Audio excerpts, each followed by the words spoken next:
Get ready for next month this month. Get ready for next year this year.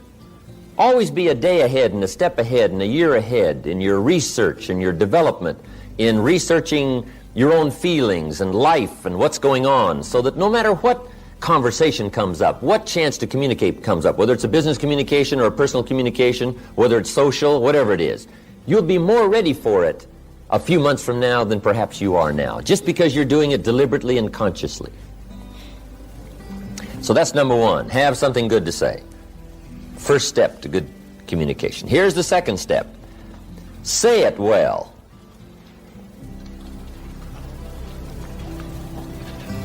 Part of communication is saying it well.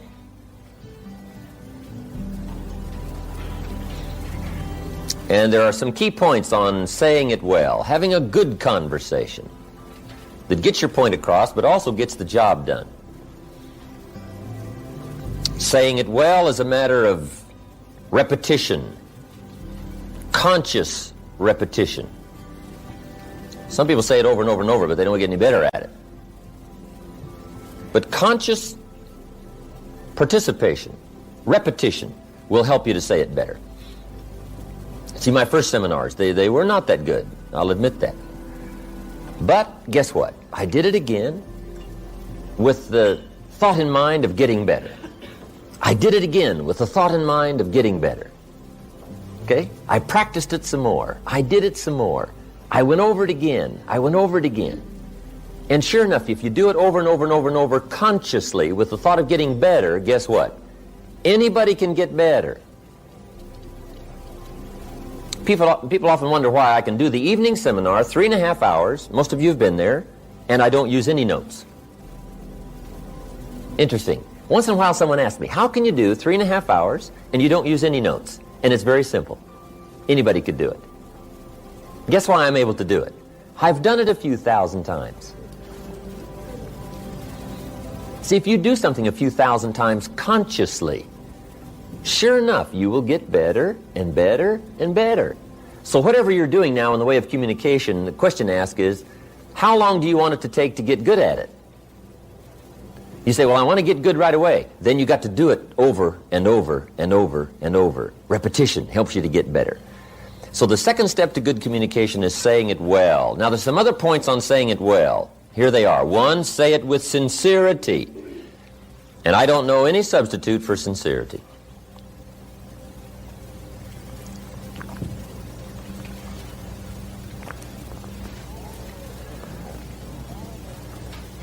Almost everybody wants the feeling from someone else that you are being sincere, that you're not playing games with me,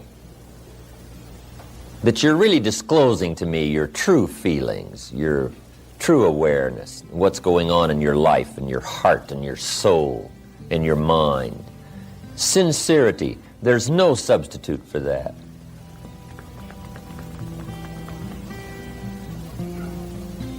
Once in a while, someone asks me, when the seminar's finished, they say, look, Mr. Rohn, everybody's gone now, but tell me the truth now. That story you tell about meeting Mr. Schoaf when you were 25 years old, and he hired you, you went to work for him, spent 5 years with him, he taught you the principles, how to turn your life around. He said, now that's just a story, right? That didn't really happen. Isn't that just a story to make all this sound good? Isn't that interesting that somebody would ask me if that was just a story or not, or if it really happened? To be sincere, it's got to be true. You just can't come up with sincerity telling an erroneous story. Now, you might make it sound sincere, but sure enough, someday it'll come back to haunt you. Saying it well is saying it sincerely. Saying it well is saying it accurately. You don't want a lack of credibility to creep into your communication. So you just got to be sincere. Tell the truth. The truth is so powerful, you don't need to dress it up with fiction. Another part of saying it well is saying it with brevity. Don't linger too long on any one point. Because I got a good disclosure for you. The human attention span is short. You can't linger too long on any one thing. You've got to move along. So brevity. I used to tell long stories.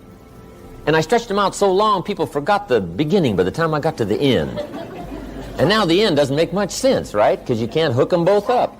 I just drug them out too long. People get weary. You just got to practice being brief. Short. Attention span is short.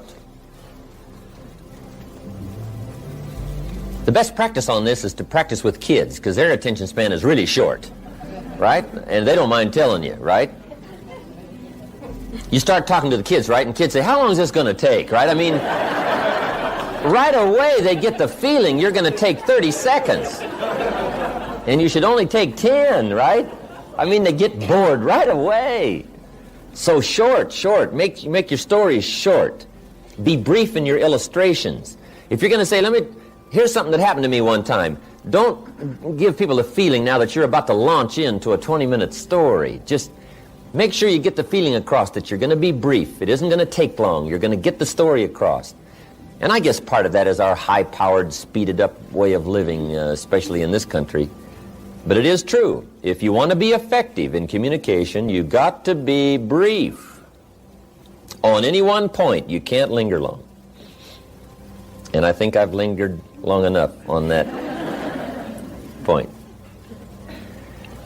Next, saying it well is saying it with style.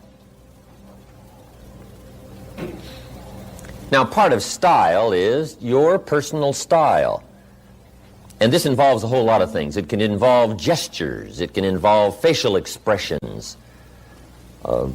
You talk with your eyes. You know, you speak with your facial expressions as well as with your words. Some people talk more with their hands. That's part of your style. Gestures, all of that.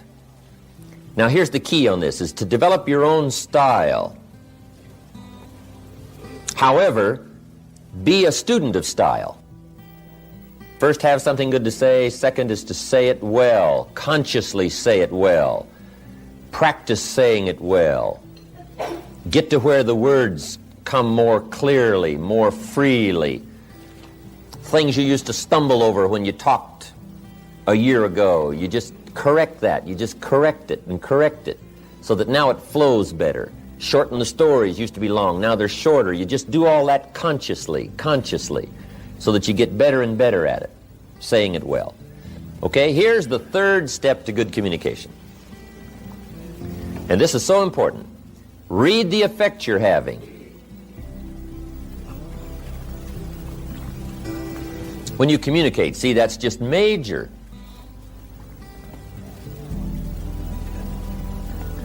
Study your audience, whoever your audience may be. If it's one of your children, you just study what's happening to them while you're talking.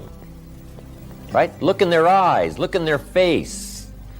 Analyze what's going on between you and whoever you're talking to, another person. Whether it's a business conversation or a social conversation, you've got to be keenly aware of what's happening to whoever you're communicating with. Now, a real challenge is communicating with an audience. We had about 1,200 people the other night in Orange County, right? And I've got to make sure that everybody from down here, down in front, way in the back, how to gather up 1,000 people's attention, right, for the 3.5-hour period. Now, that's a real challenge. I didn't used to be that good at it. In fact, when I first started lecturing, I was hardly aware of my audience. I was so absorbed in my notes and my material, guess what? They could have all got up and left, and I would have never known it.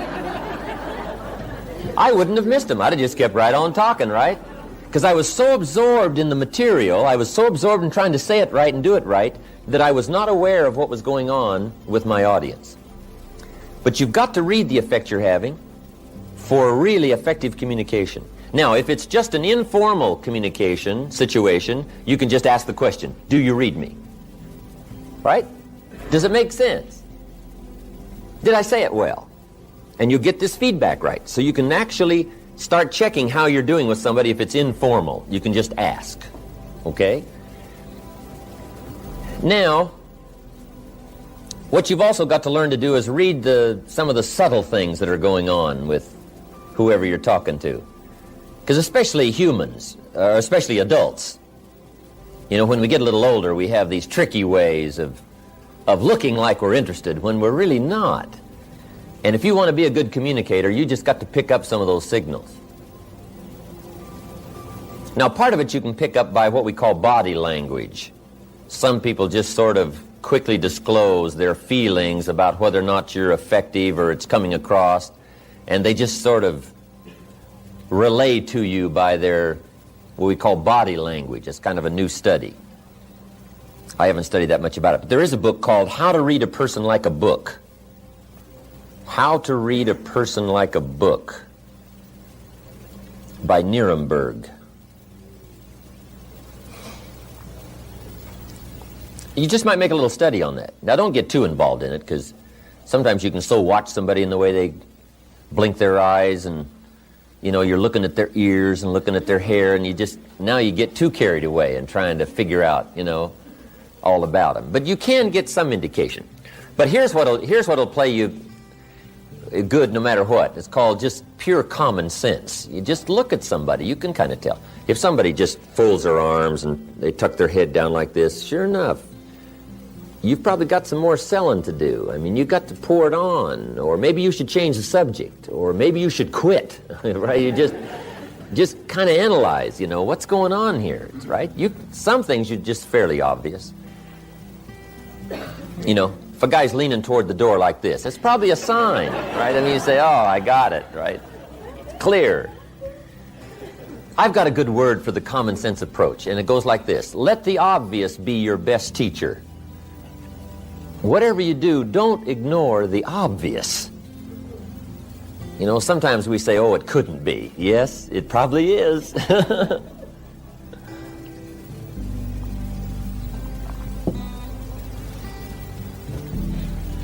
But adults especially, sometimes this is a bit tricky.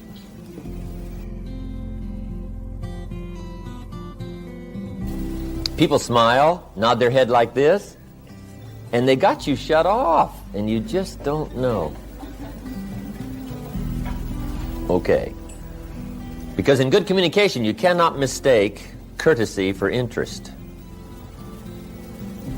Sometimes people will be courteous, but that doesn't mean they're interested. Now, if you mistake their courtesy for their interest, now, see, you've lost the hold on good communication. Also, you can also develop a sense of picking up signals. I think the women probably have it over on the men when it comes to this sort of sixth sense of being able to tell, no matter what the situation looks like. Women have this uncanny gift. I guess men can develop it, but the women already have it. You know, the antenna is out. I mean, they pick up signals nobody else can pick up. I mean, the men don't have a chance. I think part of it is because until the industrialized society came, women were primarily the protectors. The man was the provider, right? He was gone. He was out there getting the game or whatever, and the woman was the protector. So I think the woman has devised these incredible sensitivities to danger and what's going on, what's happening. They're uncanny. Even the Bible says there's sheep and there's the shepherd, and then there's the wolves. That's what it says. Life is kind of like that, shepherd and sheep and wolves. It says also some wolves are so clever, they've learned to dress up like sheep and talk like sheep, I guess. That's what it says.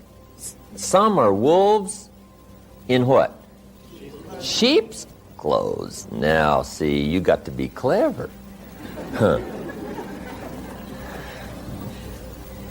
The man says, well, looks like a sheep, talks like a sheep. Woman says, ain't no sheep. I mean, take my word for it.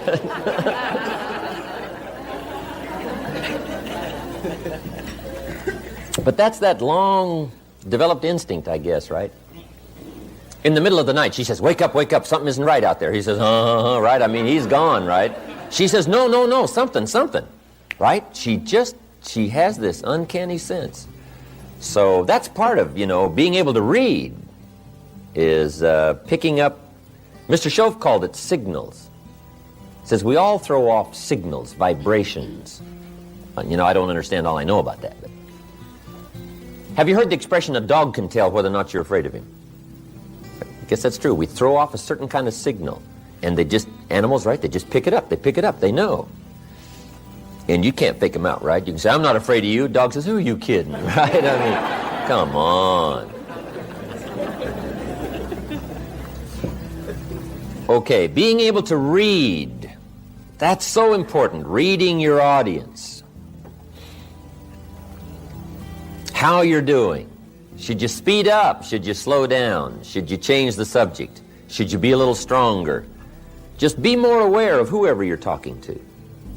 Right? Look a little more intently at somebody. Try to pick up what's happening between you and the audience, or the person, or the child, or the business partner. You can't believe how it will affect your ability to communicate if you'll practice this part of picking up what's happening between you and someone else. Now here's number 4. Then we're going to take our first break. The 4th step to good communication is intensity. Strong feelings. Here's what changes the whole effectiveness of good communication. Strong feelings. In affecting other people with words, here's a key breakdown to keep in mind. And it goes like this. To affect other people with words, it's 20% what you know, and it's 80% how you feel.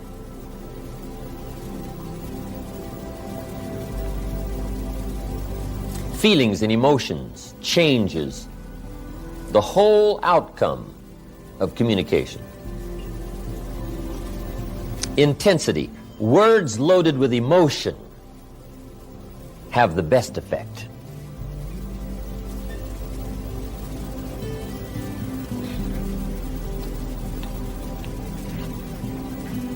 Words might be like a little straight pin, right? When a guy buys a shirt, right? It's got all these little pins in it, right? Where they pinned all it together. So you start pulling out all these straight pins. What if I took one of those straight pins and I threw it at you, this little straight pin? And it reached you, hit you in the face or hit you in the arm, hand somewhere, right? You'd feel it if I threw that little straight pin at you. What if I took that straight pin and wired it to the end of an iron bar about that long, right? And I let you have it with that. See, I could drive that pin right through your heart, right? Now, the pin is the words, and the iron bar is the emotions, the feelings, the awareness, the uniqueness of all of that mysterious stuff that humans are made of. If you will learn to put more of you into what you say, put more feelings, more awareness, more uniqueness, strength of character, conviction, strong feelings, whatever that is, just be more aware of putting more of you into whatever you say. That's that iron bar that drives what you say to the heart, to the mind, and gets the job done. Words loaded with emotion. Now, you must also learn to measure your emotions. Okay? You don't want a major outburst for a minor point. Learn to measure it. Okay? Some conversations or some points may need, right, just a mild blend of emotional feelings. And then another point may need a strong one. But you got to learn to measure that, okay? Not too much for something minor. You don't want to shoot a cannon at a rabbit. Right? It's effective, but you got no more rabbit. So learn to measure your emotions. Now, here's something important. Where does emotion come from? Where do our feelings come from? Here's where they come from. The emotions that can really help in all of your future conversations, communication. It's the blend of all of your experiences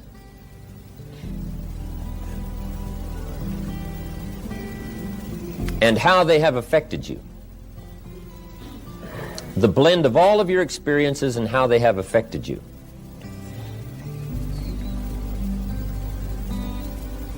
That creates now your emotional content, creates your emotional vitality and worth.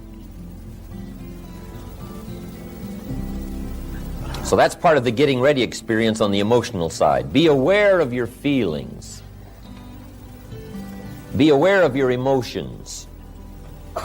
And as that experience grows, now when you get ready to talk, you've got the blend of knowledge and the blend of feelings to put into your conversation. And that's what creates the power.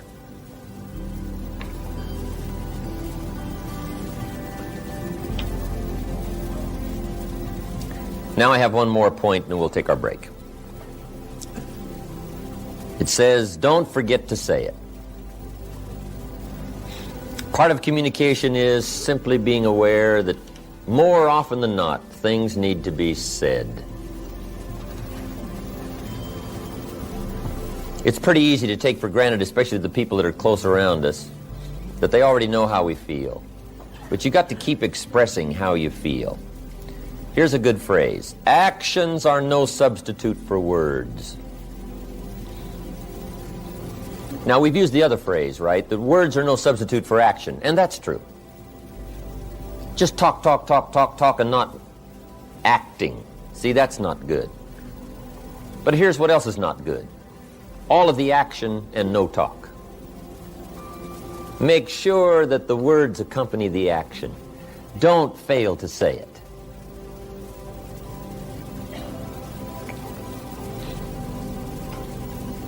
Probably one of the greatest difficulties in married life is this breakdown in communication, not clearing the air often enough, not keeping this open dialogue going constantly.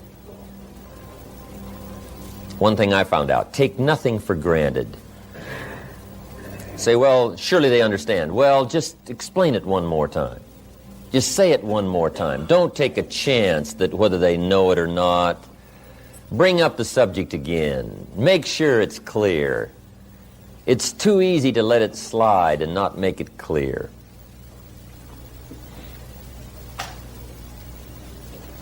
Especially the people around you. Say, how often do you have to tell the people that you love them? How often? Answer, often. Often. We all need reassurance. We all need it to be clear and pointed so that we know. There are some things you just don't let go. And there are some actions that will only say certain things they won't say at all. You can give somebody flowers, but flowers won't do all the talking. Flowers say, you remembered. That's probably what flowers say. But flowers don't say, you do incredible things to me. Nobody affects me like you do. Now, see, flowers will talk, but they won't say that. That's the card you've got to put along with the flowers. Let the flowers say whatever they can say, but then don't fail to put the other words with it, because the words are so important.